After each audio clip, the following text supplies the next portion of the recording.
সেনাবাহিনীকে অপমান মুখ্যমন্ত্রী মমতা বন্দ্যোপাধ্যায়ের। ধর্মতলায় তৃণমূলের মঞ্চ খোলে সেনাবাহিনী এবং সেনাবাহিনীর ওপর কার্যত গোঁসা প্রকাশ করেন মুখ্যমন্ত্রী মমতা বন্দ্যোপাধ্যায়। ডরিনা ক্রসিংয়ে ধর্ণা কর্মসূচি তৃণমূলের। মঞ্চ খোলার প্রতিবাদে পথে নামার হুমকি দিয়েছেন, এমনকি পথে নামার হুমকি দিয়েছেন খোদ তৃণমূলের সুপ্রিমো মমতা বন্দ্যোপাধ্যায়।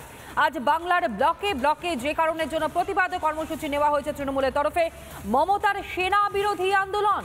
মমতা বন্দ্যোপাধ্যায় তিনি স্পষ্ট হুঙ্কার দিয়েছেন, প্রত্যেকটা ব্লকে ব্লকে আজ প্রতিবাদ হবে। মঞ্চ খোলার প্রতিবাদে পথে নামার হুমকি দিয়েছেন তৃণমূল সুপ্রিমো মমতা বন্দ্যোপাধ্যায়।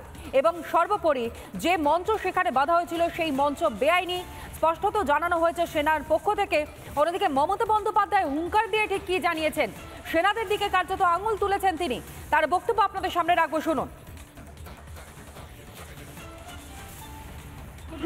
বিজেপি তার বিরুদ্ধে আমি আগামীকাল বেলা 2টো থেকে 4টে সব ব্লকে ব্লকে, সব ওয়ার্ডে ওয়ার্ডে, সব জেলায় জেলায়, সমস্ত পঞ্চায়েতে পঞ্চায়েতে আমি প্রতিবাদ মিছিল ভাষা সন্ত্রাসের বিরুদ্ধে।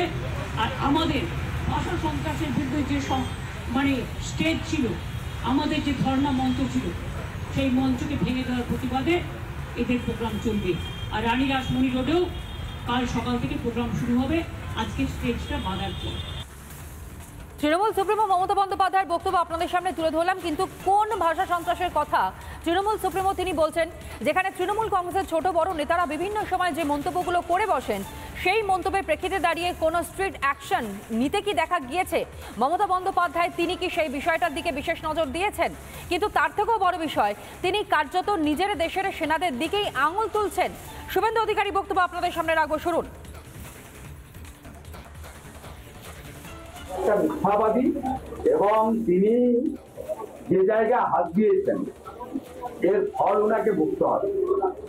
আপনি যে বলছেন 200 জন সেনা অফিসার এবং জওয়ান আমাকে দেখে পালাচ্ছে, তো আপনি যে প্রথম অফেন্সিভ ল্যাঙ্গুয়েজটা দিয়েছেন, আমি ইতিমধ্যে এক চ্যানেলে দিয়েছি এবং আমি ন্যাশনাল চ্যানেলকেও দিয়েছি। আমি রাজনাথ সিং, সিবিএস সহ সর্বস্তরে আমি জানিয়েছি যে এই কথাটা একজন রাষ্ট্রবিরোধী মানসিকতার লোক ছাড়া অন্য কেউ বলতে পারে না। Same Mamata Banerjee, same Mamata Banerjee. Indian army জিন্দাবাদ। রাজ্যের বিরোধী দলনেতা শুভেন্দু অধিকারী বক্তব্য আপনাদের সামনে তুলে ধরলাম, কিন্তু মমতা বন্দ্যোপাধ্যায় তার বক্তব্য আরো একবার আপনাদের সামনে রাখবো। তার কারণ, তিনি বারংবার যে বক্তব্য রেখেছেন সেখানে একদিকে স্পষ্ট হয়েছে যে এই দেশে থেকেই মূলত সেনাদের কার্যত অপমান তিনি কি করছেন না, তাদের উপর ভরসা রাখতে পারছেন না।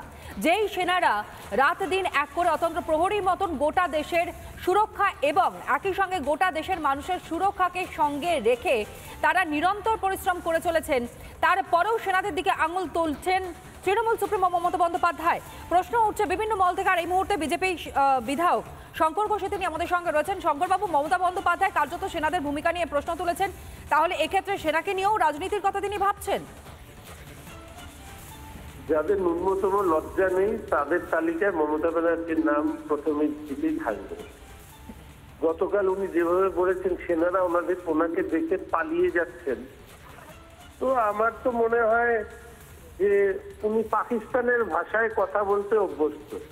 এখন সবাই জানে যে ভারতবর্ষের সেনাবাহিনীর পরাক্রম পাকিস্তানের সেনারা যেভাবে বুঝেছেন, তো সেখানে দাঁড়িয়ে এই ধরনের মন্তব্য শুধু দেশ বিরোধী শক্তিকে উৎসাহিত করা নয়, আমার মনে হয় ভবিষ্যতে পাকিস্তানের পক্ষ থেকে ওনার জন্য ডাকও আসতে পারে। কেননা উনি যেভাবে বলছেন সেনা পালিয়ে যাচ্ছে ওনাকে দেখে, ন্যূনতম লজ্জাবোধ নেই এই মুখ্যমন্ত্রী। শঙ্করবাবু, মমতা বন্দ্যোপাধ্যায় বলছেন সেনাবাহিনী পালিয়ে যাচ্ছেন, কিন্তু সেনাবাহিনী তাকে দেখে পালিয়ে যাবেন কেন? সর্বোপরি যেই সেনাদের জন্য রাতের ঘুমটা শান্তিতে ঘুমোতে পারেন শুধু মুখ্যমন্ত্রী বা তৃণমূল সুপ্রিমো মমতা বন্দ্যোপাধ্যায় নয়, প্রায় গোটা দেশের মানুষ, সেখানে একজন দায়িত্বপ্রাপ্ত মুখ্যমন্ত্রী তিনি এই মন্তব্য কি করে করতে পারেন? দেখুন, এই মন্তব্য করবার জন্য যে যোগ্যতার দরকার সেটা জর্জিয়া ইউনিভার্সিটিতে পড়লেই হয়, এছাড়া তো সম্ভব নয়। কোনো সুস্থ মানুষ এই ধরনের মন্তব্য করবে না। ক্ষমতা লোভী এই মুখ্যমন্ত্রী যখন যা খুশি বলছেন, এটা পরিতাপের বিষয়। আমি শুধু আপনাদেরকে স্মরণ করিয়ে দিতে চাই, এর আগেও বিএসএফ কে নিয়ে অত্যন্ত নোংরা মন্তব্য করা হয়েছে তৃণমূল কংগ্রেসের দল, মন্ত্রী এবং কখনো রাজ্যের মুখ্যমন্ত্রী। আমাদের বিধানসভার ভিতরে সিআইএসএফ, সিআরপিএফ কে ঢুকতে দেওয়া হতো না। ফলে দেশের বাইরের শত্রুর থেকে রক্ষাকারী সেনা বা দেশের অভ্যন্তরীণ নিরাপত্তা রক্ষার সাথে যারা যুক্ত, প্রত্যেককেই রাজ্যের মাননীয় মুখ্যমন্ত্রী তিনি অপমান করেন। ফলে এই ধরনের পরিস্থিতিতে কখনো কখনো এটাও মনে হয় যে দেশের আইন, আদালত, বিচার ব্যবস্থা, সরকার, আমার মনে হয় মুখ্যমন্ত্রীর এই ধরনের মন্তব্যের বিরুদ্ধে কড়া জবাব দেওয়া উচিত। সেনাবাহিনী গতকাল ইতিমধ্যেই তারা প্রেস ব্রিফিং করেছেন। স্বাভাবিকভাবে তারপরেও আজকে একটা লজ্জা নেই, এই জন্যই তো বলে না নিজের গলায় আমরা চোর বলে যারা মিছিল করেছে তার কাছ থেকে আর কি এক্সপেক্ট করা যায়। বেশ, ধন্যবাদ জানাই আপনাকে। বিজেপি বিধায়ক তিনি এই মুহূর্তে ছিলেন আমাদের সঙ্গে টেলিফোন লাইনে এবং সেই বক্তব্যই আপনাদের সামনে তুলে ধরছিলাম। অন্যদিকে মুখ্যমন্ত্রীর এহেন বক্তব্য, যেখানে তিনি বলছেন 200 জন সেনা তাকে দেখে নাকি সেখান থেকে চলে গিয়েছেন বা পালিয়ে গিয়েছেন, কোট আনকোট। যদি সেটাই হয়ে থাকে তাহলে সেনারা মমতা বন্দ্যোপাধ্যায়কে ভয় পেয়েছেন, যেই কারণের জন্য পালিয়ে গিয়েছেন। কি বলতে চেয়েছেন মুখ্যমন্ত্রী মমতা বন্দ্যোপাধ্যায়? অন্যদিকে সুকান্ত মজুমদারের বক্তব্য, তিনি রীতিমতন কটাক্ষ করেছেন, শুনুন। মমতা বন্দ্যোপাধ্যায়ের কথায় কোনো লজিক খুঁজতে যাবেন না, তাহলে হজবরলতেও আপনাকে লজিক খুঁজতে হবে। মমতা বন্দ্যোপাধ্যায় লজিকহীন মুখ্যমন্ত্রী, লজিকহীন পলিটিশিয়ান। ওনার লজিক মানেন না, বিজ্ঞান মানেন না, কিচ্ছু মানেন না, নিয়মকানুন মানেন না, ভারতবর্ষের সংবিধান মানেন না। উনি ভেবে নিয়েছেন গোটা পশ্চিমবঙ্গটা ওনার জমিদারি, পৈতৃক সম্পত্তি। সেই পৈতৃক সম্পত্তির মতো ব্যবহার করতে চাইছেন। মমতা বন্দ্যোপাধ্যায়কে হায়ার হায়ার করে নিয়ে যাওয়া উচিত। মমতা বন্দ্যোপাধ্যায়কে দেখে যদি 200 ভারতীয় সেনা পালিয়ে যায়, মমতা বন্দ্যোপাধ্যায়ের এখানে মিস ইউজ হচ্ছে। ওনার পাকিস্তানে যাওয়া উচিত, আসিফ মুনিরের সাথে সাহায্য করা উচিত ওনাকে। ভারতীয় সেনা কাউকে ভয় পায় না, ওনার মতো লোককে তো ভয় পাওয়ার কোনো প্রশ্নই নেই। ভারতীয় সেনা সাংবিধানিক পদগুলোকে সম্মান করে, সেটা তৃণমূল কংগ্রেস মানেন না বা তৃণমূল কংগ্রেস করে না। রাজ্য বিজেপি সভাপতি শ্রমিক ভট্টাচার্যের বক্তব্য আপনাদের সামনে তুলে ধরবো, শুনুন।